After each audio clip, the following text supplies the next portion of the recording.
London's Metropolitan Police have a reputation for being among the toughest cops in the country.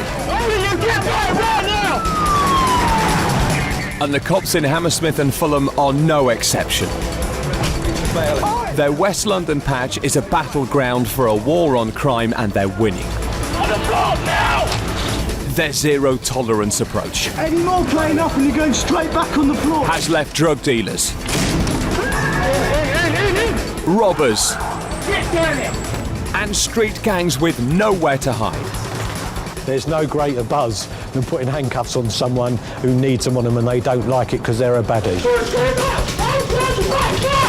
Foxtrot Tail 315, male detained. Coming up, the drug squad finds an Aladdin's cave full of goodies allegedly bought with drugs money. A fight down the pub, but who hit who? He never hit a bottle in a fight. Look at him, look! And racing cars on the streets of London. I mean, I've seen some crashes in my time, but this is probably in about the top 5.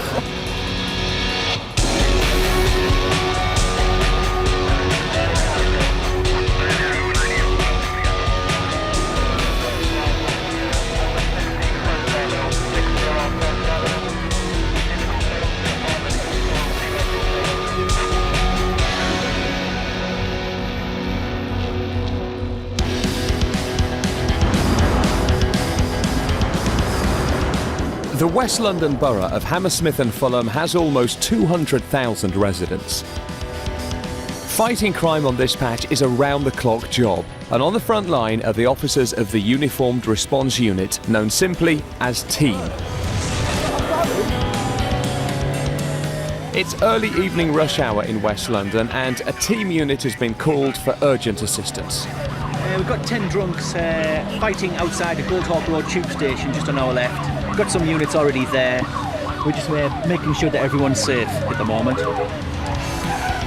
Outside the tube station, a team are trying to control the fight, but 2 men and a woman still want to get at each other.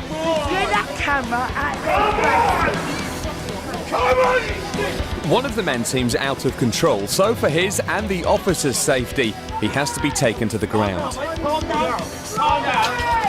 Now the woman is in danger of being given the same treatment. Controlling drunks is not easy. It takes 4 officers to try and cuff him. Release your arm, release your arm, release your arm! That's it. With both men cuffed and restrained, the police have got to find out what happened. And these 2, like whilst I've been stood here, he's punched him and he's pushed him on the floor. They'll both be arrested for a fray. Just sit up and relax, all right? The man has finally calmed down, but is now complaining that his cuffs are too tight. We'll loosen them shortly, all right? But too tight or not, he's nicked. All right, mate, you're under arrest, all right? On suspicion of a fray. You don't have to say anything. The male in defence, do not mention. When questioned, somebody like when it's court. Anything you do say, maybe give an evidence. While the man is being searched in the police van, the other male involved decides now's the time to declare his undying love for his girlfriend. Yeah, I love you too, girl. Be careful, yeah? Yeah, I hope so, babe. But it might be some time before this man is able to tell her again.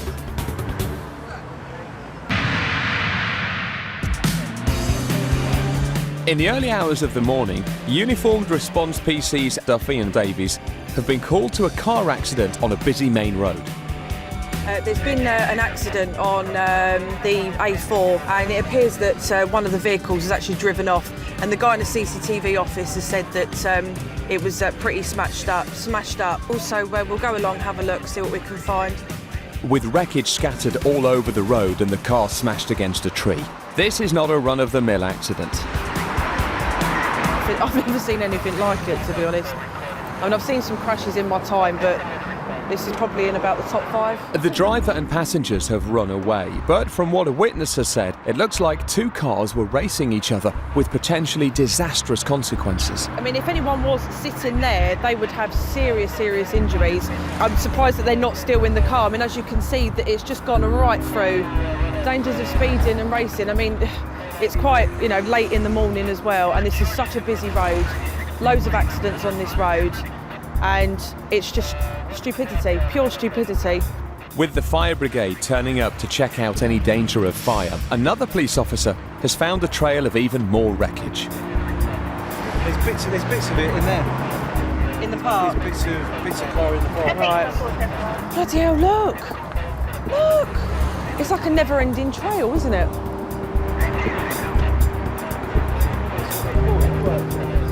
While the car is made safe, PC Duffy is trying to build up a picture of what has happened. Tell me what your witness said about the car flipping round. Yeah, he saw it spinning in the air and then catching fire. That car there. That car there. And how many people were in that car? 3? He doesn't know how many were in the car. Right. He saw 3 people, 2 IC1 males, Yeah. 1 IC1 female. And the female was covered in blood? The female had blood on her hands. On her hands, right, okay. Third car.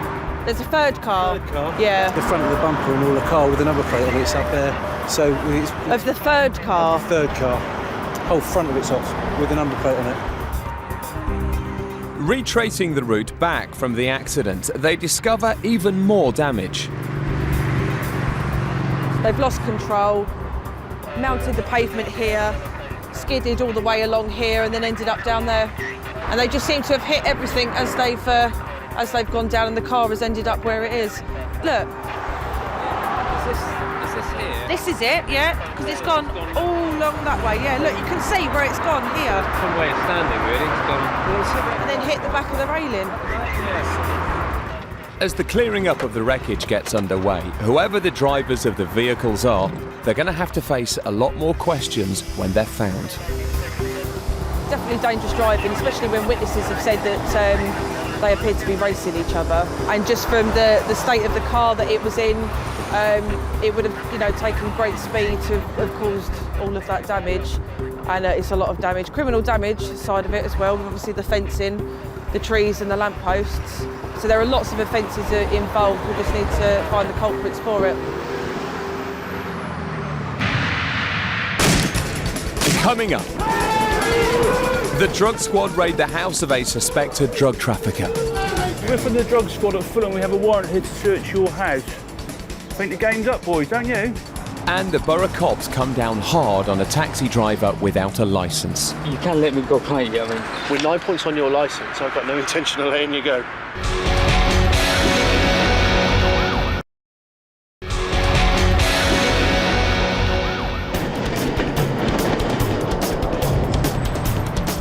Within its 6 square miles, the West London Borough of Hammersmith and Fulham relies on its dedicated public transport system and licensed taxi cabs to keep things running smoothly.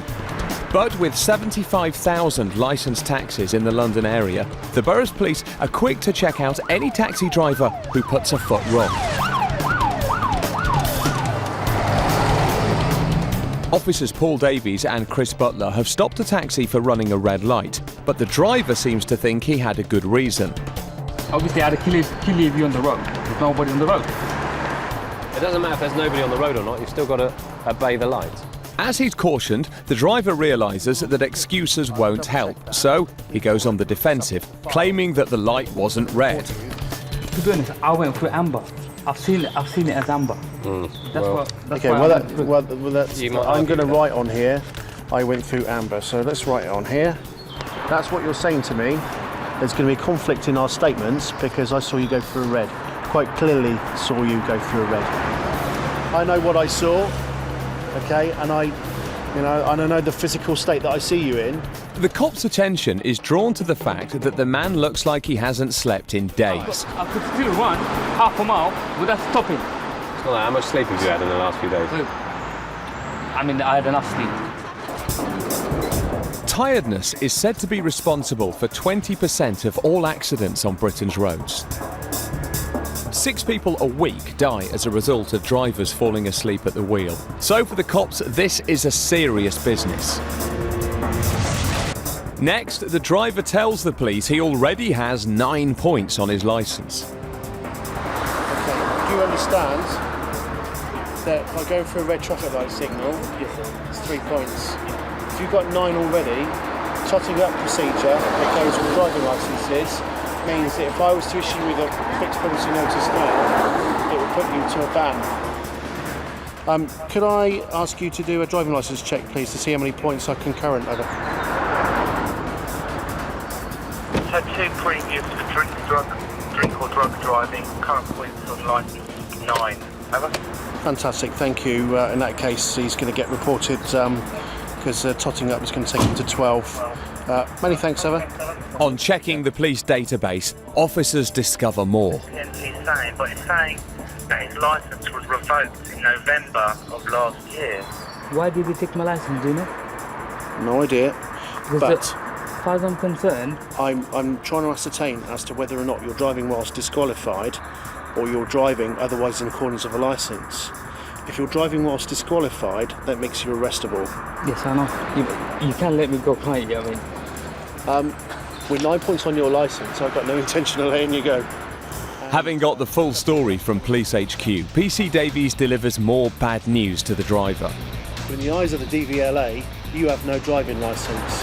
Bottom line is, you ain't driving. Okay, so what I want you to do now is I need you to call your office. They need to come along here and pick this vehicle up. It was a stop that we didn't necessarily understand it was going to turn into that. First case, we thought it was just going to be a case of a driver going through a set of red traffic lights, and then suddenly you find out a little bit more. And the general public need to be aware that we have access to all sorts of information regarding insurance, driving licences, and if they're driving on invalid insurance or driving without a valid driving licence, we're going to find out. On the other side of the borough, officers Martin Warnes and Ricky Brennan have noticed something suspicious in a park that's been locked for the night. Good evening, how are you? Good, thanks. I've just come to find out what you're doing here this time of the evening. Oh, I only live just down the road and we just come in because I wanted to play on the swings. You wanted to play on the swings? Yeah. How old are you? Really? Yeah. But nothing gets past the keen-eyed PC Warnes. We have a lot of people that come in here to smoke cannabis and stuff like that. Do either of you two smoke, or have you been smoking cannabis at all? Not at all. Okay. The reason I ask is there's giant Rizzler paper, which is, you know, No, that's bit there. absolutely There's nothing some to do underneath. with us. Even though they claim they don't smoke cannabis, it's the cops' duty to delve deeper. What I'm going to do is detain both of you for the purposes of search for drugs. And as PC Warnes begins to search the man, he comes clean. Okay, what's in your pocket? You've got some cannabis with you, okay? Your friend here was lying to us. Have you got anything you want to tell us before we search you? No. No more drugs are found on either person, so a cannabis warning is issued. You have to answer some questions and you have to agree to accept a warning, okay? Then the cops use the opportunity to gather some intelligence about drug use in the area. Who's it for? Nothing. How much did you pay for it? 20 grand. This is an area known to me as people using drugs here. The gentleman admitted to me that he had on his inside pocket a small amount of herbal cannabis. So we've seized that from him. Another crime cleared up in Hammersmith.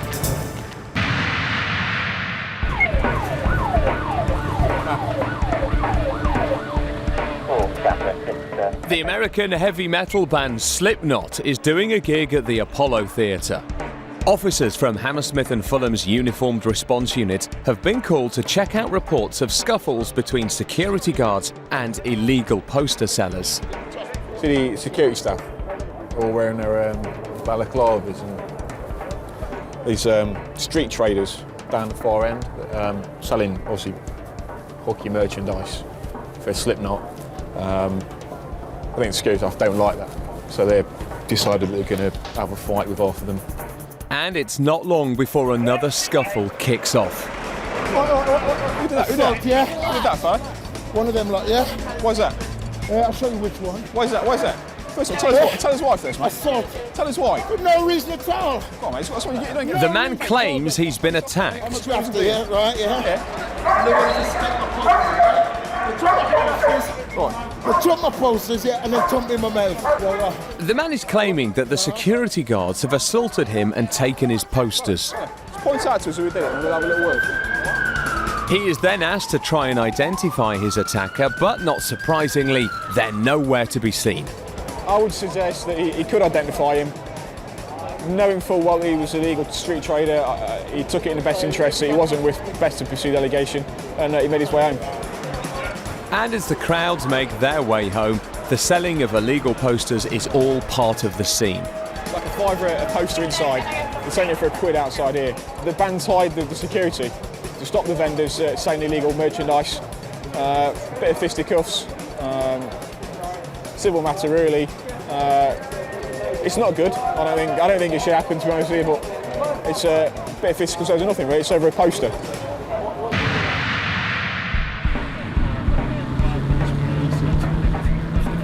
It's the early hours of the morning, and PC's Justin Downs and Martin Warnes of Team 4 have just spotted a suspicious car which the National Police computer has flashed up as having no insurance. Holy stroud. Good evening, sir. Is this your car, is it? It's not. Who does it belong to? The man is claiming that the car belongs to an associate, and he needs it to take his sick dog to the vet. Shush you. He's a big one, isn't he? As PC Downs is questioning the man, PC Warnes is more interested in the car's tyres. Can you put your steering on full lock towards the curb, please? OK. The reason you've been stopped, we've done a check, the vehicle's come back showing there's no insurance policy on the vehicle at all. I see. So that's the reason why we've been stopped, OK? I see. I wasn't aware of that. So far, the man feels that he hasn't done anything wrong, as he has insurance policies on 4 other cars. I have my own insurance for all my vehicles, which I can verify. Makes a difference. If the vehicle doesn't have in place third-party insurance on a road, the vehicle, not the driver, the vehicle, then you commit an offence of driving.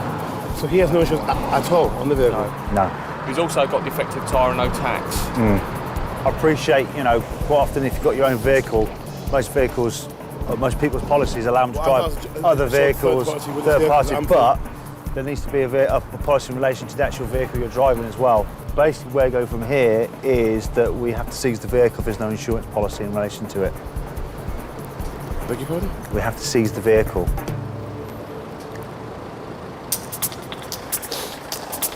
While the man is in a state of shock about having the vehicle seized, PC Warnes has decided to look under the bonnet of the car. See if your battery's not secured in. Alright. Listen, your vehicle's in a dangerous condition. I borrowed this vehicle. I appreciate that I'm in breach of certain codes, certain road safety awareness, but I haven't popped the bonnet. I didn't realise it's under there. So down to you as the driver, though, isn't it? If you choose to drive a car, it's your responsibility to check it's in roadworthy condition.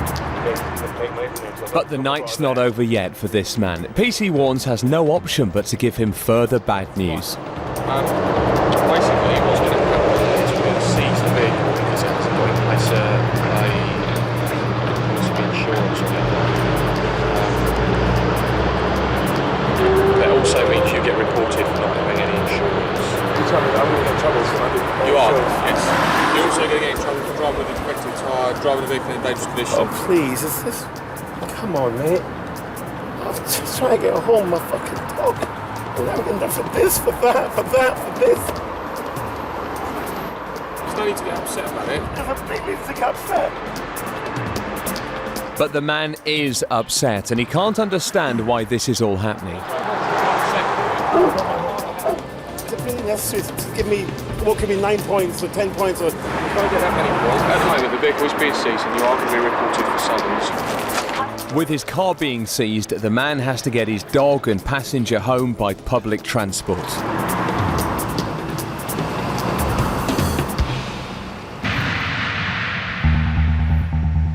As dawn breaks over Hammersmith Police Station, Sergeant Simon Rogers briefs members of the drug squad and the territorial support group about a drugs raid.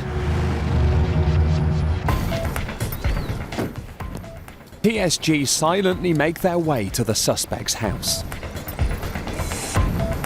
Once outside, the silence stops. When these boys go in, they go in hard and noisily.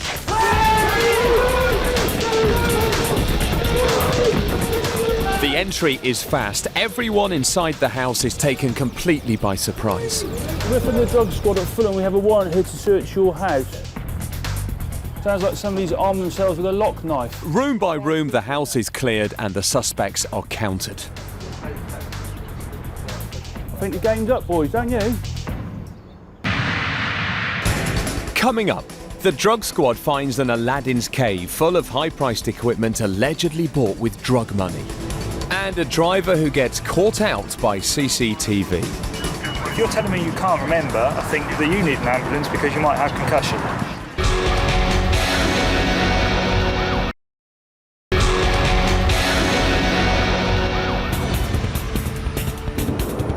Within the densely populated West London borough of Hammersmith and Fulham, wealth rubs shoulders with poverty and drug addiction. And between those two extremes, the fight against crime falls on the shoulders of the borough's elite police squads. It's early morning and members of the Territorial Support Group and the borough's drug squad are on a drug raid. We're from the drug squad at Fulham. We have a warrant here to search your house. I think the game's up, boys, don't you? The entry is so fast that they've caught everyone in the house. Right, well, we've got the full complement. That's nice, isn't it? Also going in with the drug squad are members of the Met's payback unit. We know from research that drug dealers take our prison sentences as occupational risks in the trade. But what really hurts them is financial impact, and the Proceeds of Crime Act of this operation is based on, where we're actually looking to take away the proceeds of that crime, which can be hundreds of thousands of pounds, really hurts their business. I mean, you can see from here that we've got a large plasma screen in what would appear to be the front room. Well, I mean, early suggestions indicate the proceeds of crime. Fairly decent, expensive looking items. And upstairs in the bedrooms are more and more goodies. Again, another flat screen TV, worth, I don't know, 800, maybe £1,000. You've got music mixing kit, flat screen, speakers and all the rest of it. Again, an indication of the sort of lifestyle that these people are leading. While the dog is doing its search, Sergeant Rogers brings the suspects down to hear what a member of the anti-fraud benefits team has to say. Just come in and take a seat. There's a couple of things that I want to say. We've uncovered stuff, information, evidence, intelligence that suggests you're involved with benefit fraud. I'm from the local authority. I'm from the corporate anti-fraud team there. We're aware that benefits are being claimed from this address on the basis that the people living here have no income.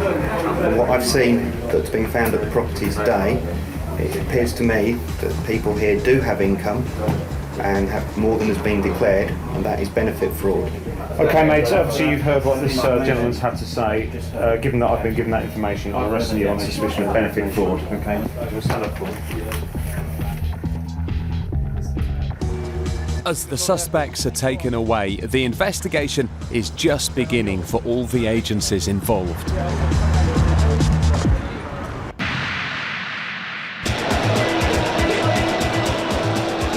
Fulham FC has always been known as a family club, and when supporters complain that some people have been seen taking drugs on the terraces, Hammersmith and Fulham's Borough Police come down hard.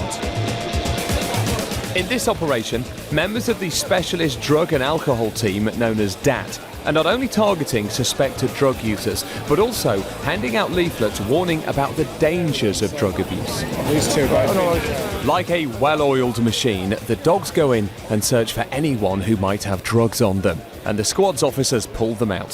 Sir, come with me, please. Thank you. Drug dogs indicated you may have something on you. Just lay your hands together for me, please. Lay your hands together. That's great. Thanks. Come over here, please.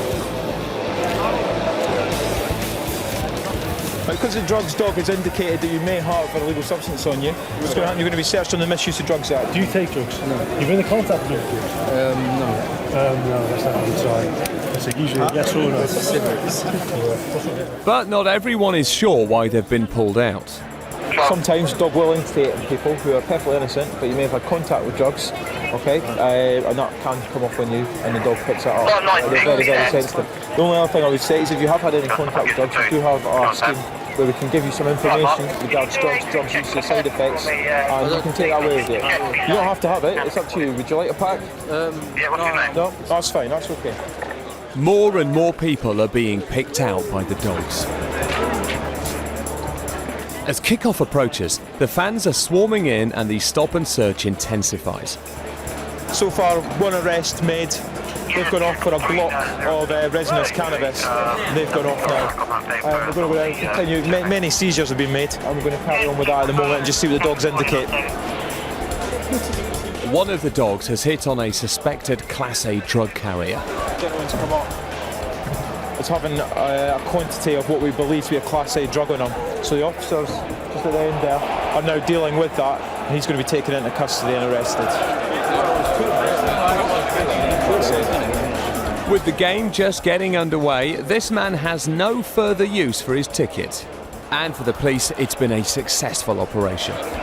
Thus far, we've had two, possibly a third arrest, one for Class A and one for Class B drugs. It just shows the perseverance and good work. Hope comes through in the end.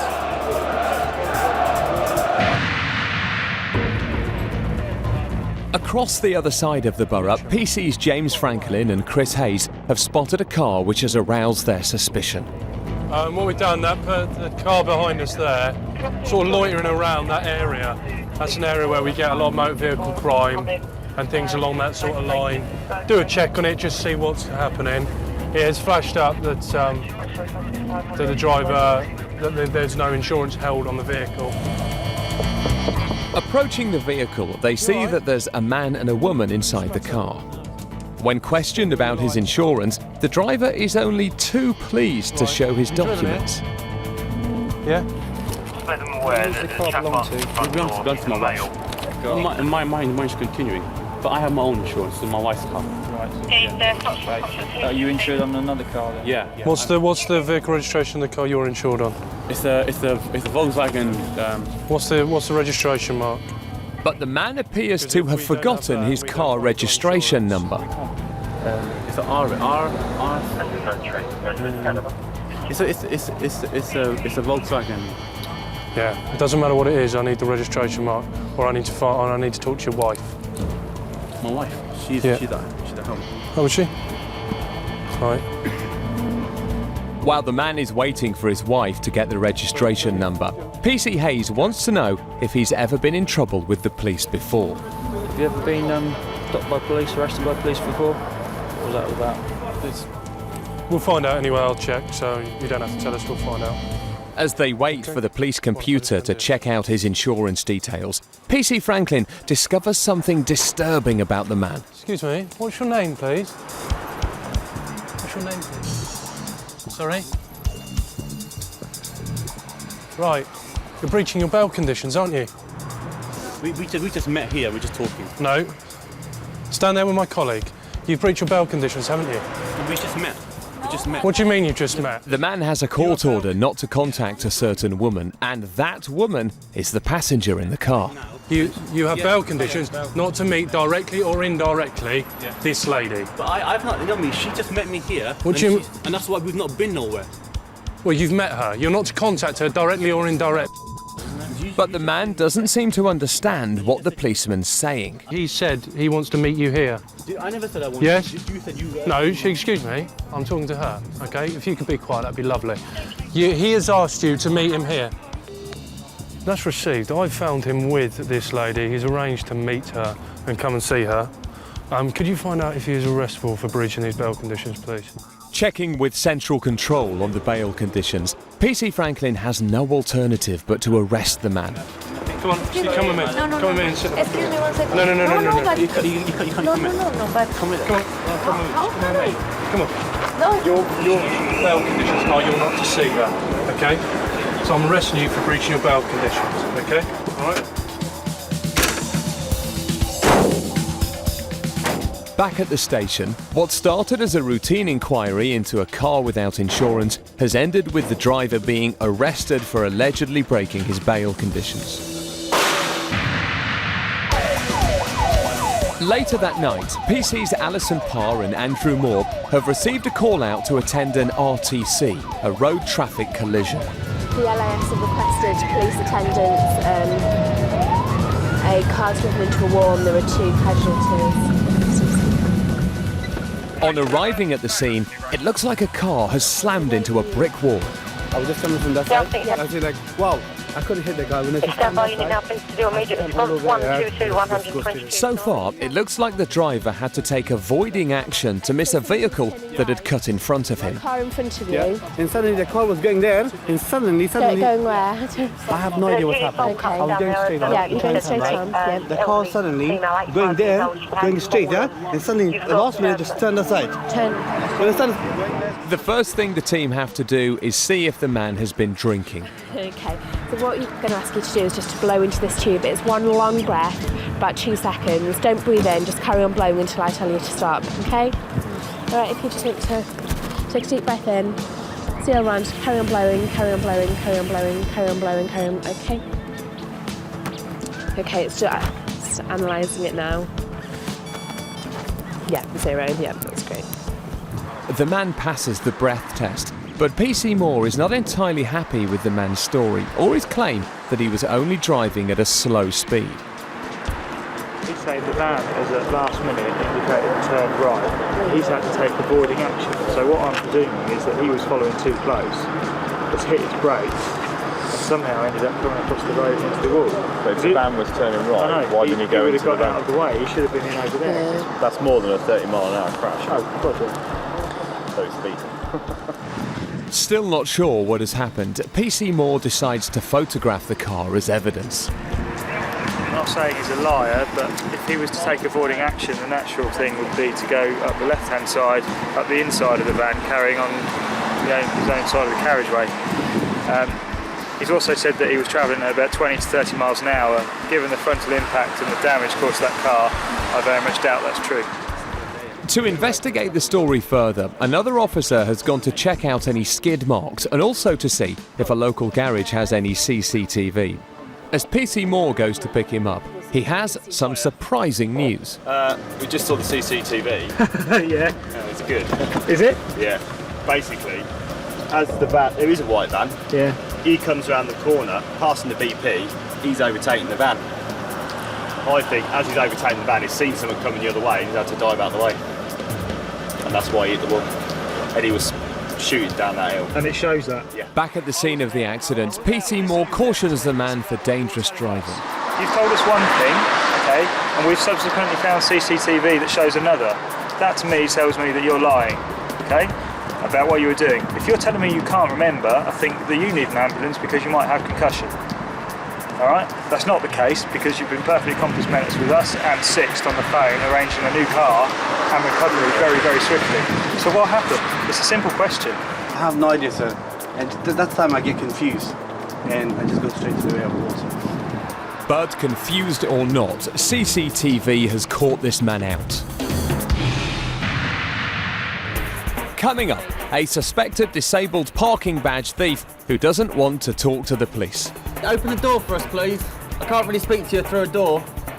And a fight in the pub, but who hit who? He never hit a bottle in a fight. Look at him, look! Look at him again! Hey, mate, get him!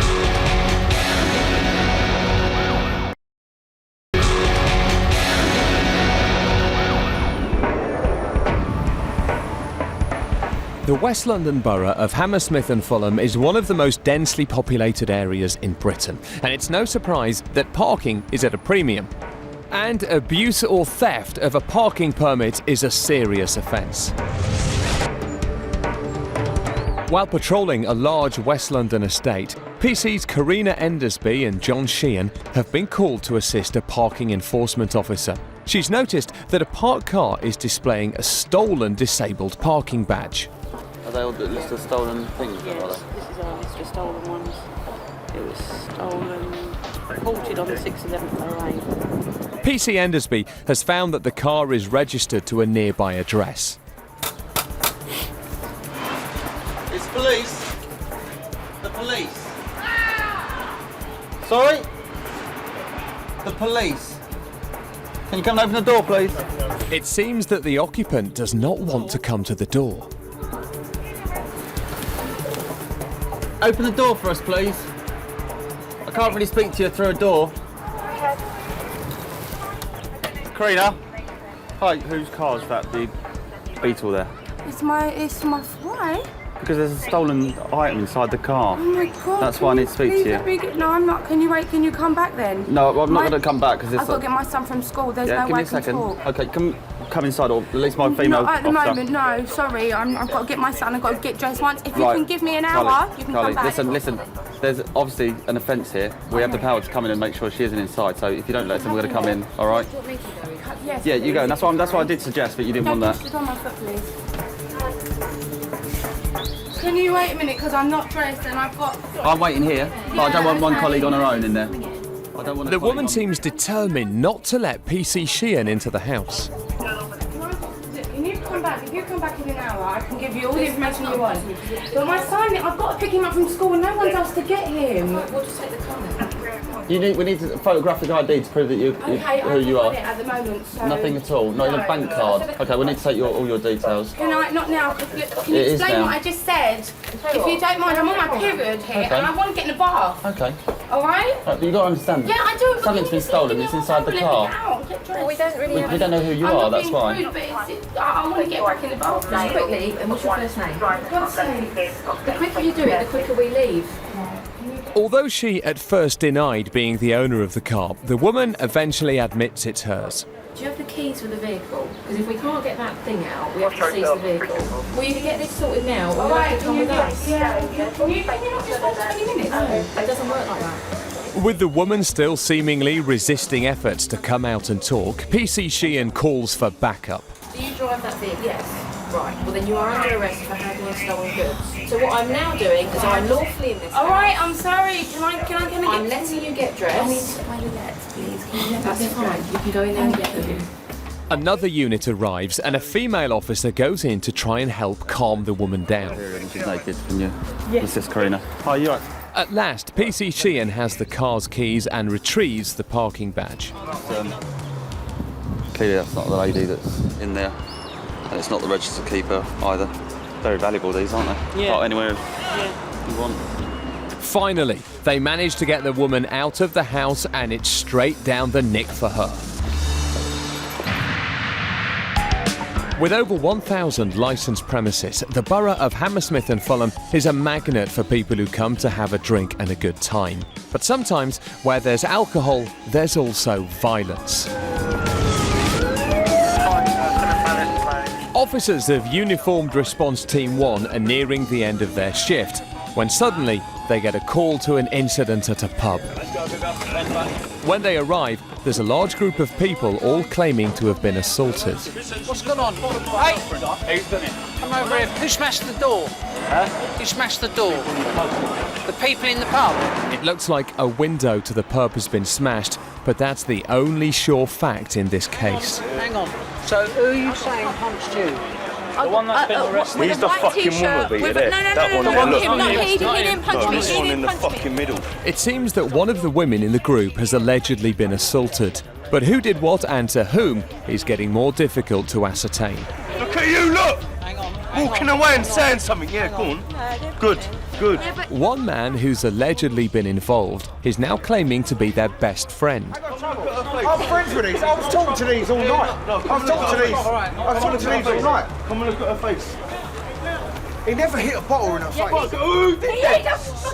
Why the fuck do you think we was going off on one? What did I do it? Look. For a laugh. He hit a fist in my face and don't tell me otherwise. With the women arguing about who hit whom, the officers are equally confused as to what had happened. There is only one thing to do. Listen, for the time being, we're all coming in. All right? All of us? Yeah, yeah. But even as they're being arrested and cuffed, the girls are still kicking off as to who hit who. Look at him, look! Look at him again! Mate, get him! Get her now! Get her now! Stop what I've done! Get As the whole group are being arrested and put into vans, one girl still seems to want the final word.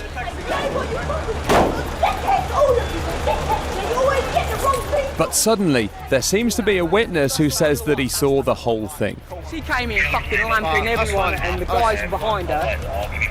We got them out, I had to shut the door, lock the door and then... Yeah, we're done, yeah? Two of our CID officers were driving down the road and they've gone past the pub, and on going past the pub they've seen the ruckus that's going on in the doorway, and an allegation's been made to us that one of the girls has been assaulted with a bottle. I've gone into the pub, identified the suspect from the description given, and he's been arrested for assaulting her.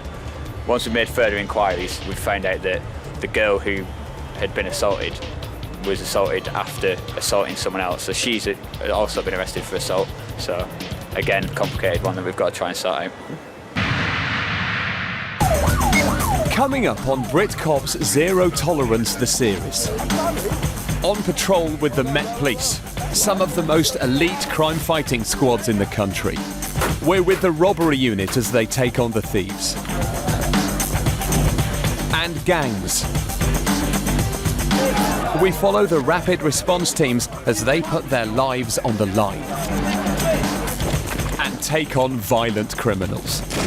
And we're out with West London's drug squad as they take down the dealers.